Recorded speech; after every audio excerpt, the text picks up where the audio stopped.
Hello, and welcome to a more traditional studio. This is my house in San Diego, and I am going to tell you this evening a story about Zabalba. Zabalba means literally in Mayan, place of fear, or the underworld, or hell, right? And you're going to find out why this particular creature was named Zabalba as we go through this story. This is one of my better stories. Some of you have heard this, some of you have not. If you've heard it, there are a few new pictures, there are a few new parts of the story that I'm going to elaborate upon in this part. If you have not heard this story before, you're in for a treat. It's one of my better ones. One of the things you may notice right off the get-go is that the background is different than our other ones that I do for these podcasts, and that's for a reason. This part of this lecture was given in my James Bond time. I'm hoping that comes back. But for a period of time, I was giving lectures with a murder mystery as part of it in the James Bond theme.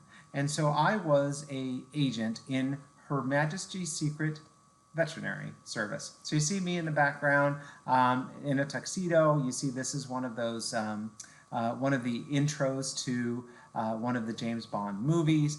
So the one thing about this is it's 100% true. Some of the other stories that were used as part of the Her Majesty's Secret Veterinary Service was not true. Everything I'm going to tell you tonight is true. So if you've seen this lecture before, there are some twists and turns, some new photos, some things that I didn't talk about during the lectures because of time. If you've never seen this lecture before, you're in for a treat. It's one of my better stories. So let's move on with the story of Zabalba. Oh, speaking of which, why am I here? There he is, right over my shoulder. Good friend of mine named Tom Marcotte actually painted that for me. You're going to see that picture at the very end of this lecture. So without further ado, the story of Zabalba. Well, there he is. There's another photo of him. Zabalba was a jaguar in Belize. And he was not in, the really easily gotten to areas. He was in the middle of the jungle of Belize. And he was a, quote unquote, problem jaguar. And by problem jaguar, that means he was eating chickens and goats and pigs, small children, things like that. And so what the Mayan farmers out there used to do was the same thing that someone here in North America, or if you're in Europe watching this, or Australia, it's what a farmer or a rancher would do if you had a problem, mountain lion or bear or whatever. You'd shoot him, right? Well, the problem is two things. Number one, he is an endangered species. And number two, the local Mayans, because they are Mayans, they actually kind of worshiped this cat. So instead of killing him, they captured him. And their plan was to use him as an educational animal. So they put him into a margay sanctuary. More on that later. And the reason that he had become a problem jaguar is because he had broken his, I believe, left foreleg. This story is from 2004, by the way. So he had broken his left foreleg, and it didn't heal properly. So because it didn't heal properly, he couldn't catch his natural prey. He became a problem jaguar. He started eating chickens and goats and pigs. And when he was trying to break into the chicken coops and whatever, he broke his canines. So when they brought him into this margay sanctuary, they found out that he had 4 broken canines. And so they put out a call to all veterinary dentists who is willing to come down to the jungles of Belize to do root canals on a jaguar. Because the government that gave them this jaguar said, you have, I believe it was 3 weeks to get somebody down here to take care of this cat in the middle of the jungle, or we're going to ship him to the zoo. And the zoo is up there in Belize City. You can see that along the coast up there. But where this jaguar was being kept was where that red star is, middle of nowhere. 3 hours from the nearest quote-unquote city, which is the one you can see right up at the top there, San Ignacio. So he was brought out there, and they put out an email to Steve Holmstrom was his name. He was the secretary of the American Veterinary Dental College at the time, and he forwarded the email to all of us, all 73 of us in the world. Yes, there were 73 board-certified dentists when I became qualified in 03. And he said, who is willing to go down to the middle of the jungle and do root canals on a jaguar? Well, I was the one that was brave or stupid enough to actually go down there and take this adventure on. So I told Joe was a semi-retired vet from New York City. I said, sure, I'll come down and do it. I had a lab cancel in Denmark, not because of COVID, believe it or not, but we actually had something cancel. So I'm like, I have time in the next couple of weeks that I can come down there. So let's start talking about this. And oh yes, by the way, I am drinking wine because if you have not seen me lecture, I typically lecture with wine, so it just makes sense to have it here. So Joe and I started emailing back and forth about what kind of facilities they have, where they're at, how we're going to get there, etc., etc. So I emailed Joe and I'm like, what kind of equipment do you have down there in the middle of the jungle for me to work on this cat? He looked at me, or didn't look, it was email, said, none. I'm like, do you have dental x-ray? Do you have a drill system? Do you have anesthesia? And he's like, Brooke, we are a sanctuary. We are not a hospital. We have sedative, we have antibiotics, and we have suture. And honestly and truthfully, we don't even have anything to suture with, but we do have some suture. God knows why. And I was like, okay. I said, well, is there a veterinary hospital nearby that we can use? And he said, 3 hours away on a dirt road. I'm like, yeah, it's not going to work. I said, well, what about a human dental office? We can use their drill system. We can use their x-ray. 3 hours away on a dirt road. I'm like, oh, okay, that's not going to work. And I said, well, what about a human hospital? There's got to be some kind of hospital out there for the locals to go to. And he goes, yeah, there is a small hospital about 45 minutes away. And I'm like, yeah, 45 minutes is a little bit of a ways away. But, we can sedate him and take him out over there. And I said, can we go there? And he said, well, I already asked in the past. And they said yes, but they don't have anesthesia. And their x-ray unit, full body x-ray unit, is left over from World War II. I'm like, okay, that's not going to work. So now I've got to start figuring out how to get all my stuff down there. Because again, they've been given 3 weeks to get someone down there. And so I'm like, okay, I got to get my drill system. I got to get my x-ray. And so I'm going online to Federal Express and to UPS and to all these places. I go, how do I get, obviously I can't check, a dental x-ray. This was back before they had the handheld units. So I was like, I better figure it out. I called the airlines, I called everyone, and everyone was like, the only way you can get that kind of equipment to Belize is to ship it somehow to Miami. And then it gets to Miami and it gets on a boat. And then it gets on the boat and it goes on a space available basis to Belize City. Then they can come pick it up there. I'm like, how long does that take? And they're like, 3 to 6 months. I'm like, yeah, ain't gonna work. So I'm trying to figure out everything how to get down there and getting my x-rays. I found some stuff. And Dr. Furman, who at the time was Robert, my technician, now he's my partner, Dr. Robert Furman, he looked at me and he said, Brooke, you better figure out what kind of electricity they have down there. Do they have 220? Do they have 110? Do you need a converter? And so I emailed Joe. I'm like, what electricity do you have? He emailed me back, what electricity? Dude, you're in the middle of the jungle. We have a generator at the house, but you're like a half a mile away from the house. There ain't extension cords that long, so everything has to be battery operated. So now Robert and I and Dawn, my old assistant, we start putting together everything that we need, and everything had to be hand operated or battery operated. So you can see the battery operated hiking head loops. You'll see those in action in a little bit. The battery operated light gun for curing the composite. You'll see that in a little bit. And what you're also going to see there is sevoflurane. Now, they would not let us bring any drugs. They would not let us bring any needles. They would not let us bring any fluids. We had to leave the fluids at home, unfortunately. Anything that could be construed as maybe part of the drug trade.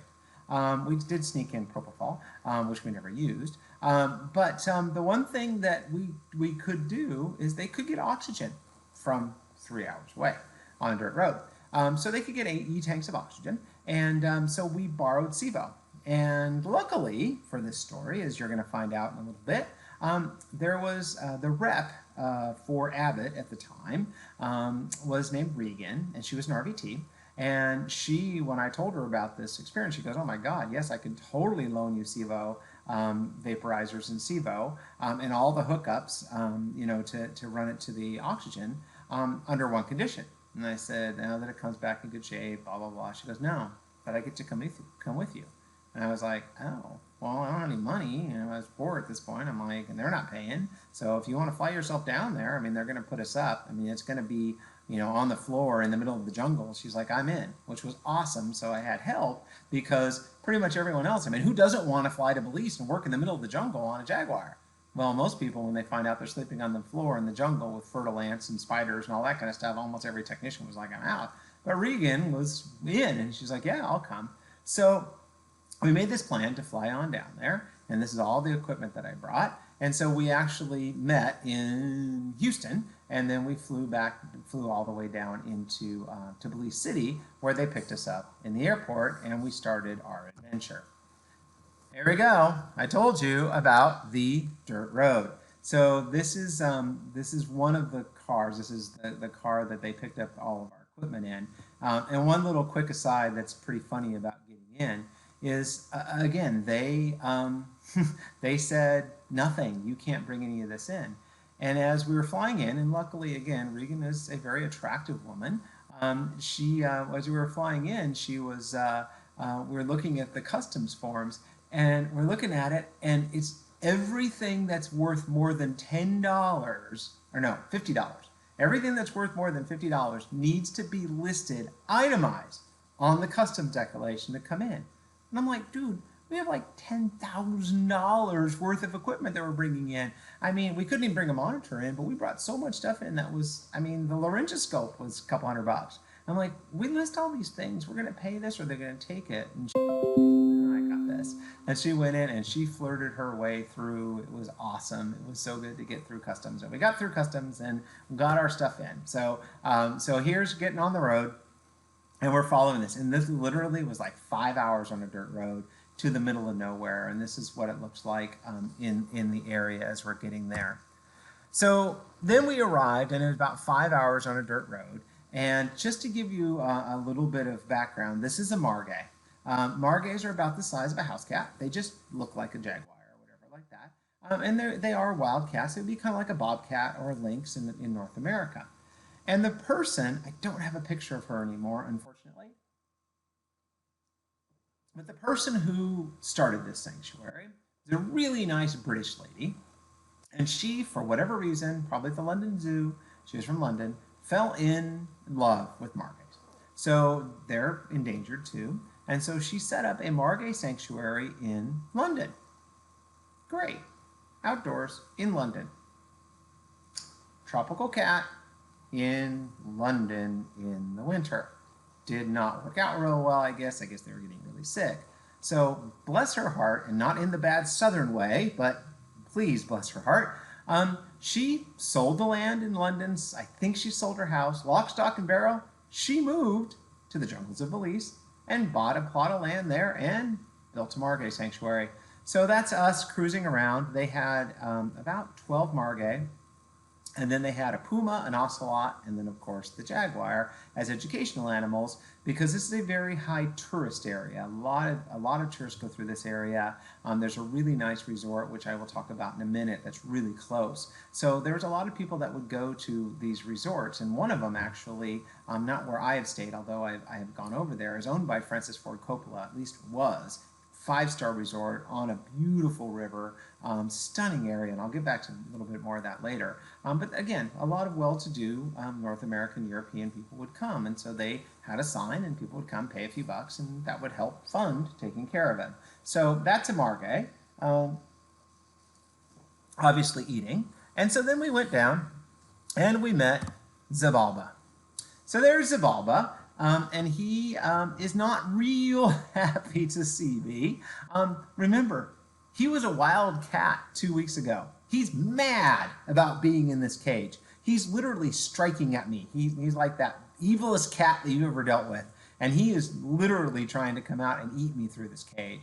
You can see his broken canines. And unfortunately, this was the time they told me, oh yeah, Joe took off day before yesterday to go diving in the Keys for a couple weeks. Of course, he wasn't getting paid. He was volunteering his time. I'm like, dude, I don't know how to anesthetize a jaguar. I've never done it before. Regan's like, I don't know. They had a veterinarian there who was also volunteering her time. And I was like, well, okay, I can at least talk to her, or maybe she knows something about it. No, she was a parasitologist. She was down there studying all the nasty parasites you get in Belize.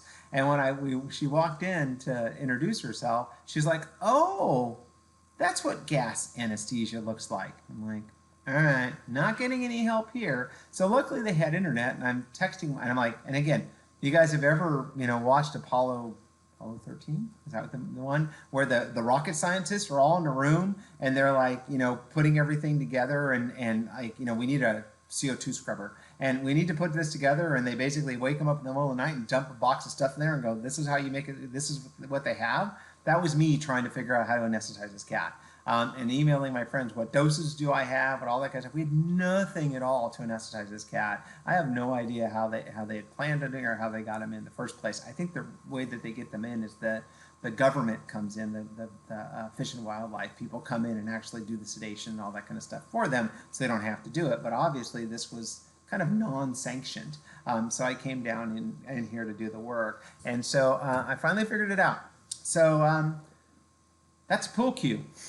So I was trying to figure out how to get a blow dart gun, or if I was going to get like just a stick gun on this. And so literally there was a bar in town. Shocking, I know, that I actually went to a bar. And Regan and I were shooting pool, and I was like, I set it down and it was hollow, and I'm like, can I cut the tip off of this? And they're like, well, why? And I'm like, because I need a blow dart done to get Zabalba down tomorrow morning. And they're just like, sure. So, I bought it for like $5 or something like that and cut the tip off, and I figured out the dosages. I actually literally took a syringe and glued on some feathers that I found as flights to get it on there. So it worked. I got him asleep, so I can get the work done on him. So I did finally, the first day that we were there. I think we flew in the late afternoon and set up everything. And then the next morning, went out and darted him down and got him asleep. And I don't have a picture of it. I wish I did. But I actually, Regan, I believe, took a cardboard box and drew a bullseye on it so I could practice the blow dart gun. And actually, that was really good to practice because it took a lot of lung pressure to get it so it would hit and it would go, because I had put weights on the end, so so it went. I'll have a story in the future about working on lions and tigers. When I was, again, not too long after this, but I was working on lions and tigers that were actor animals. And actually the tiger was in Gladiator. And I'll tell you guys, I'll show some pictures of that. But the guy that owned these animals was a smoker. And he, did the blow dart like 4 times and couldn't get the thing to fire because he didn't have enough lung strength to do it. But I got it in and he got him to sleep. So now you can see he's got actually 5 teeth with direct pulp exposure. He's got a 3rd incisor that was broken as well. So here I go into doing the root canals. This is why I went down to work on this cat. That's not gingiva. That's his nerve. He had 5 vital exposed root canals. He was in misery. So that's why I went down to work on him, and I started work, and so there is Regan's arm, and my high-end dental tool. Yes, it's called a Dremel. And I tell people all the time, if you're going to the jungles of Belize and you are working on a jaguar, or if you're going to, I don't know, any place middle of nowhere and there's no electricity, you can use a Dremel.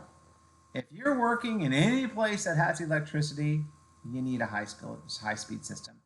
I personally like air-driven ones. I know some people like electrics and they're coming out, and that's fine if that's what you want to use. I just so prefer using high-speed air-driven. So this is another kind of funny story, which no one's ever heard before. Using this Dremel, and what I had done before I left is I, of course, talked to the people at the zoo. And I called up the San Diego Zoo, and no, I do not work at the San Diego Zoo and never probably will, and that's a long story. But if they call, I'm open to it. But I actually called a vet that worked at the Santa Barbara Zoo. And he said, well, we use a Dremel, and, the Dremel bit should fit your dental burrs, and that's what we typically do. And I was like, great, okay, perfect. Go down to Home Depot, literally, Home Depot, no shameless ads there. I mean, it could have been Lowe's or whatever. But I went down to Home Depot, and I bought a Dremel. And I came home. And I was getting ready to fly out the next morning. Don't ask me why I thought about this. Don't ask. Just pure dumb luck. I was like, they said that the drill bits would fit into this Dremel thing. It don't look like it to me. I'm going to check it. Now it's 9 o'clock at night-ish, okay, when I got home from work. And I pulled out, a 701, and I put it in there, and it wouldn't go small enough. It would not fit. So I'm like, what the hell do I do? I mean, I'm leaving tomorrow morning at 6 a.m. It's like 9 p.m. I'm like, what am I going to do? Home Depot's open till 10. Make a phone call. Tell them what's going on. And I actually got to somebody that had actually sold a Dremel to somebody else that was going to go work on wildlife. And he's like, yes, you need the P414X whatever adapter, not the one that comes with it. Oh, do you have one? Give me a second. No. He's all, but I made a phone call. The Lowe's in La Mesa does. They have one. They're open till 10. Go get it. So thank God. I've had some really great people in my life. And as you guys saw, if you listened to the tire story, how wonderful the people were there. So thank God. So now it's 9:15 at night, driving out to La Mesa. It's not that far. Pick up the piece, and it's literally like that big, and then drive back and put it in my luggage and go. So there's my Dremel working on it, and there's that adapter. That it was like, honestly and truthfully, it was like $7. It was dirt cheap to get it, but if I didn't have it, again, I would have been doing something to try and figure it out. So the one thing about these cats, and here's me working on him with, again, my Dremel and my hiking head loop. And no, I don't wear gloves. I'm sorry. I mean, now I do with COVID, but I don't generally wear gloves. I don't like the way it feels. So here's me working. And the thing about these cats, it's kind of scary. Now, you're working in their cage with nobody with guns to back you up, no real good sedatives or anything like that. And the only monitoring we have, honest to God, is a stethoscope. We couldn't bring our monitors. We didn't have any emergency drugs. We had nothing.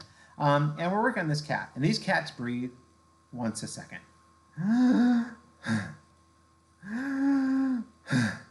It's pretty disconcerting working on these animals. But you know what? It was an adventure. And at this time, there was the owner, her assistant, and that one doctor I told you about, and 2 visiting students or whatever, and then Regan and I, and that was all that was working on this cat. So here's me with getting my working lengths with all of my files in the 5 canals, and just working, doing root canals like we do. And yes, I still use hand files. So the first thing we did was take out his nerves, because once the nerves are out, a lot of the pain goes away, and then it just becomes filing it to shape it, so it becomes a place that you can fill appropriately. So we worked on him for about 2.5 hours, I would say. And we took all the nerves out, and we shaped them all, got the gutter perches in there. So then we started filling the lower canines. And so this you can see, for those of you guys that are into veterinary dentistry, those are 130 gutter perches. So there's like 7 of them in there. And that was how huge this cat's roots are. I think there's some 70s, and those are 130s. And so we filled up the lower canines. So we took the nerves out of all 5 teeth, and we filled the lower canines with the gutter perch, yeah? And we cut them off, and we started plugging it in. And right about then, he went from, and his heart rate started going up a little bit. So we turned him up a little bit and kept working. We thought of getting the light, putting some pressure on. So I put the composite restorations in. And so I put them in there, and this is the light curing gun. Everyone looks at the blue light. Don't look at the blue light. Blah, blah, blah. It's fine in this picture. So I'm putting the composites in, and I'm curing it. And all of a sudden, he goes, and I'm like, Regan, he's getting light. And she says, yeah, I noticed that. I turned him up. How light is he? And all of a sudden, he's like, and I'm like, he's looking at me. And she says, oh, we ran out of oxygen. Remember, little E-tank, big cat, breathing quickly, out of oxygen. Everybody out now. So it's like Bugs Bunny, exit stage left. So we grabbed all of our stuff as fast as we could, and we got in, and that's what his restoration looked like. And this is him waking up from anesthesia. So what you can see there is you got the cage door to the far left, and he's trying to paw at me. I mean, he's still mad. He's trying to paw at me. So that's the cage door keeping him from pawing at me. There's my high-end dental Dremel, smoothing out the restorations finally. And then if you notice underneath my left arm there, there's a string. That string is tied, you can see right above my hands, is tied to the tube. Why? Do you want to put your hands in the jaguar's mouth to pull the tube? I didn't think so. It's bad enough being bitten by a house cat. Imagine being bitten by a jaguar. So when he was awake enough and he was swallowing, we could extubate him without having to put our hands in there. Now that's thinking. Okay, that's using your little noggin there when it comes down to it. So he did eventually wake up. This is him waking up from anesthesia. So we kind of looked at each other and we're like, dude, what do we do now? And everyone was like, well, we can go back into town and get more oxygen. Well, luckily, because we came all the way down to Belize, we're like, well, we might as well spend some time here, and we got free lodging, as such as it is. We got a free place to stay. They're feeding us. I mean, it was basic, but it was good. It's a beautiful area, so we figured, let's take some vacation. So we went out and rented a car, and we went and did some vacation. And this area, I will tell you, is amazing. It's not super tropical. It's more like subtropical because it's high. I don't know the altitude, please don't ask, but a few thousand feet at least. So it's not hot and muggy. It's a little muggy, but it's not bad. So the beautiful hiking trails. Now you have to be careful for snakes and spiders and all that kind of stuff. But beautiful waterfalls, beautiful hiking trails along creeks and all sorts of stuff. So we did some hiking. Regan did horseback riding. I did hiking because I don't like horses. Sorry, they like to bite me. And then we went to Mayan Ruin sites. Again, there's probably, I don't know, half a dozen within a few hours drive. This particular one that we went to on this trip is called Caracol. It's right on the Guatemalan border. It's kind of sketchy, dangerous. At least it got there for a while. I'm not sure if it still is. But evidently, this is the largest one. It's bigger than Tikal. It's just not, at least at the time I was there. And again, this is over 15 years ago. It wasn't all that well excavated, but totally beautiful, totally cool. And then we did caving. We did a couple different caves. This is one that you go in in a canoe. Absolutely stunning. And again, this was like 20 minutes from there. And then there's all sorts of places that you can go down in caves like that. And we went swimming under waterfalls. There's actually a place, I'm going to go back and I'm going to digress. I'm going to give free advertisement because this place is so amazingly cool. And yes, I know 2020, we're not doing much flying. But when COVID's gone and you guys want to go on a vacation, my associate, Dr. Skinner, honeymooned there. It's called Hidden Valley Inn. Really easy. Hidden Valley Inn. This was about 10 minutes from where we stayed for the Jaguar. Unfortunately, the Jaguar facility is gone now. But I went back and stayed at the Hidden Valley Inn. And it's got like 12 cabanas. And the only people that can be on their property are in those 12 cabanas. They have, I don't know, a few thousand acres of hiking and biking trails. You can use mountain bikes for free. You can hike for free. As soon as you get there, they give you a nice warm, a cold towel and a drink and a walkie-talkie that works throughout the entire property. Gourmet meals. Dinner is to die for. Breakfast included, I'm 99% sure. And then you can get sack lunches, which are, again, gourmet. And they'll do that. And then again, if you like to be catered to and you don't like to drive on your own like I do, then you can certainly, this is pretty, well, let's go back to the prettier picture. There we go. There's the Mayan Ruin.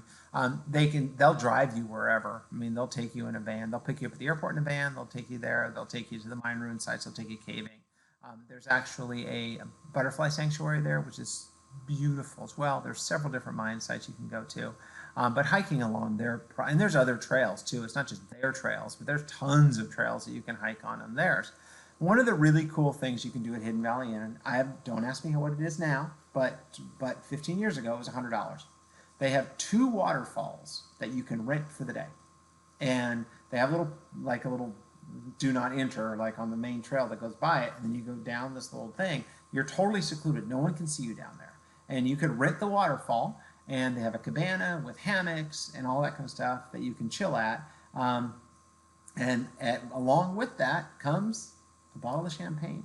And you say, I want my champagne delivered at noon, and they will deliver your lunch if you ordered it and the champagne at noon. They'll like call, hey, we're coming down. So you can go skinny dipping, you can do whatever you want, just chill, read a book, and it's just stunning. Butterfly Falls there is just amazing. So that's Hidden Valley Inn in Belize. I cannot recommend it enough. It's an amazing place. So we did not go there at that time. I went back and visited it, but this whole area is stunning and totally worth a visit. So then on our last day, or the day before our last day, we went back into town and to get more oxygen. So there you can go. In America, oxygen's green. In the rest of the world, for the most part, it's blue. Don't ask me why. So that's me, 2004 edition. And I actually have been on the COVID diet, so you can see I'm a little bit thinned out now. So that's me, 16 years ago. And yes, I have a beer. I haven't had beer for a while. And then that is my assistant, quote unquote. That's not Regan, that's the parasitologist that was helping. So we went into town and we got some more oxygen, and then we went back to work on Zabalba. And now, mind you, the first day, no one knew that we were there. We just kind of snuck in, did the work, and left.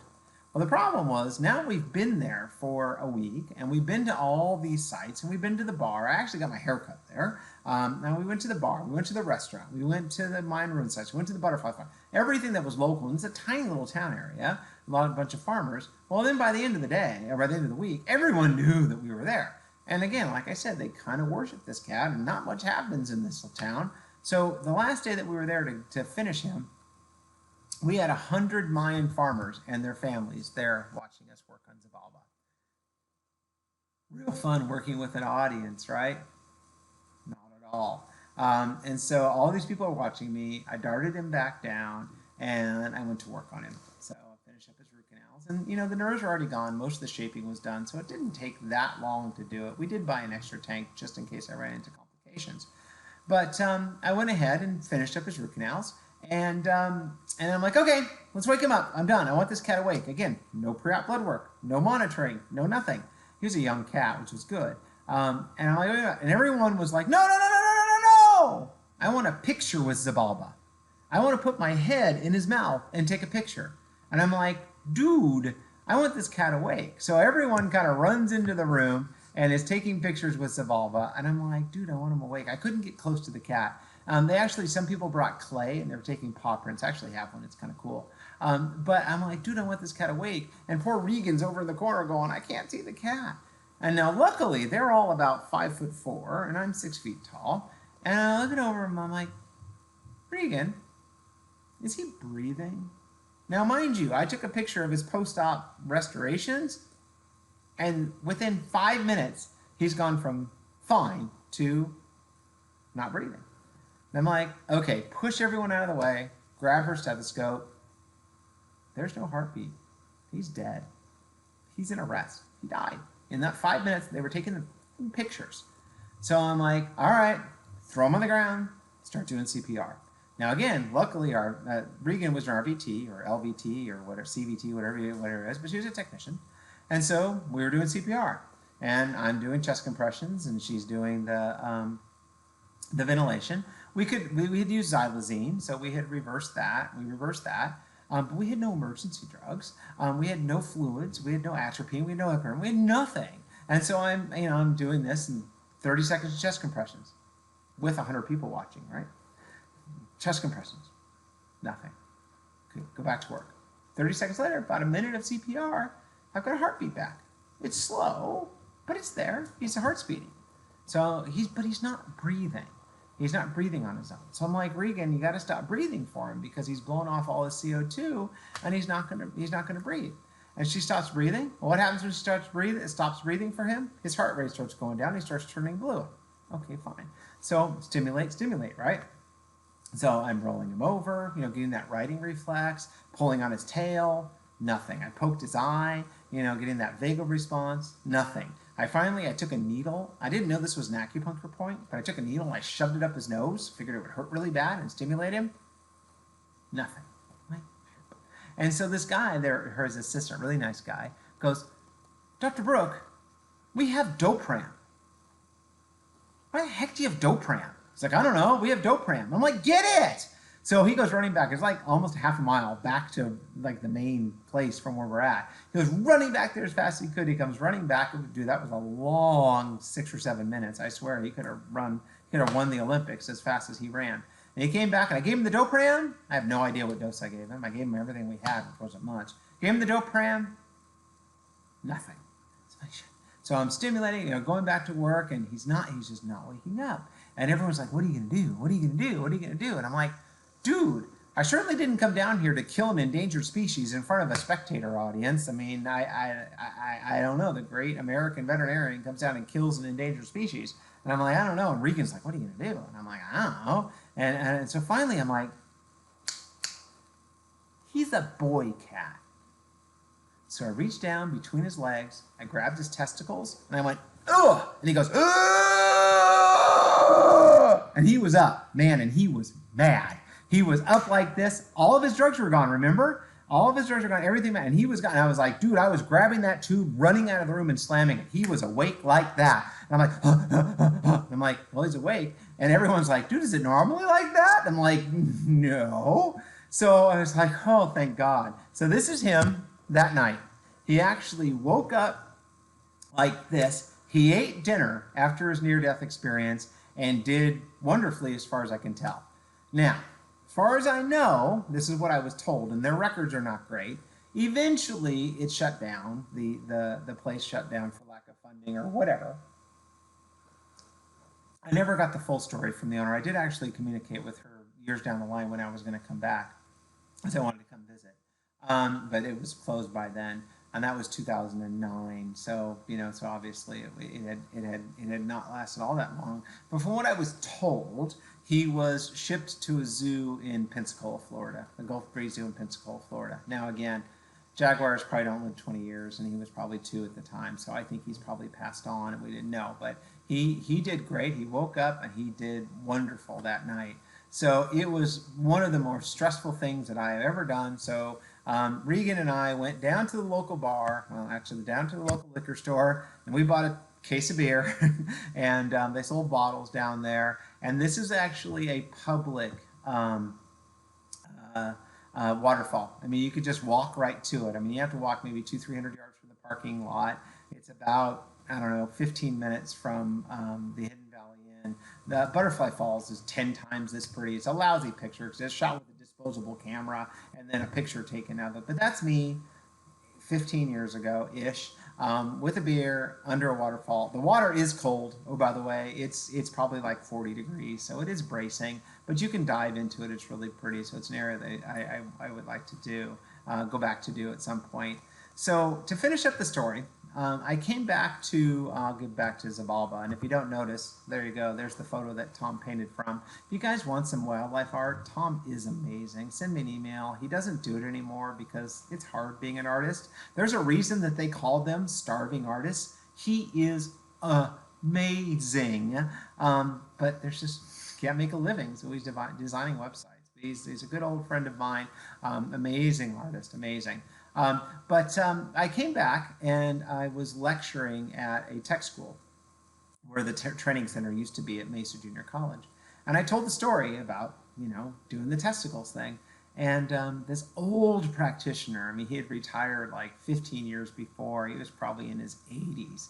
And he came up to me and he said, Brooke, it was so good to hear someone talk about testicular attraction. And I said, what? And he said, well, when I was in school, back in the 40s-ish, he said, we were taught if you had a male animal who was not breathing to grab his testicles and pull really hard, and it would make him breathe. And he said, they don't teach him anymore because they don't have them. And I said, well, heck, it would sure make me breathe. So ladies, don't try this on your husbands, but it would work. And in the time since that I have been telling this story for years, I told it at the dental forum, and a couple years ago at the dental forum, a couple times, I've had veterinarians come back that have heard the story, and they said, you know what, Brooke? I had a male animal who was not breathing after anesthesia, and I grabbed his testicles, and I pulled, and it worked. And I was like, so evidently there is. I've heard some type of connection with breathing from that. I don't know. but I had never heard that before I made it. So that is the story of Zabalba doing root canals on a jaguar in the middle of the jungle. I hope you enjoyed it. If you want to share it with your friends, feel free. Signing off from San Diego. Hope you have a great day.